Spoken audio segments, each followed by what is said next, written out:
Ассаламу алейкум достар, менің есімім Алма. Мен сіздерге Таяп қосымшасына қалай тіркелу керектігін және картаны қалай ашуға болатынын көрсетемін. Бірінші, қолданбаны Apple Store немесе Play Market'тен жүктеп аласыз. Негізгі экранға өтіп, кіру картаны ашу түймесін басыңыз. Содан кейін телефон номеріңізді GSN енгізіңіз. Және қызмет көрсету шарттарын оқып, жалғастыру түймесін басыңыз. Сіз бірден SMS кодты аласыз. Ол SMS кодты енгізу өрісіне енгізіңіз. Бейне тексеруден өтіңіз. Сәтті бейне тексеруден кейін құпия сөзді растаңыз. Код және Face ID-ді орнату қажет.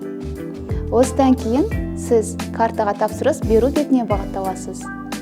Таяп Neo цифрлық картасын таңдаңыз. Бұл бірден шығарылатын алғашқы цифрлық исламдық карта. Сіз картаны бірден толтырып, аударымдар жасап, Apple Pay, Samsung Pay және Google Pay амияндар арқылы төлемдер жасай аласыз. Келісім шарттарын оқып, картаға тапсырыс беру батырмасын басыңыз. Дайын, сіз сәтті тіркеліп, картаңыз ашылды. Ал картаны көру үшін қолданбаның негізгі экранына кіріп, менің карталарым түймесін басыңыз.